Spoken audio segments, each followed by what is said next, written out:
In deciding who to support for president of the PNP, I thought it important to look at what the PNP needs at this time.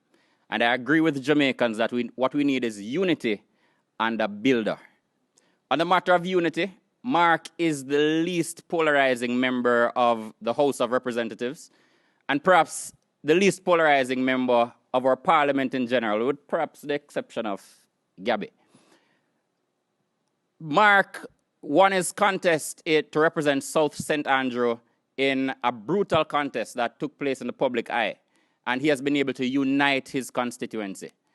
Mark also has a track record as a builder, and his increased margin in his constituency will free him up to give focused attention to the details and the nagging issues in the constituencies that we must win if we are to form the next government. In addition to that, his connections will ensure that he can find the resources, as he did as party treasurer, to finance a robust program of work. Additionally, Mark has been a friend of the PNP Patriots. He was our guest speaker at our last Congress last year, and I'm very happy to be going with Golding. Go with Golding.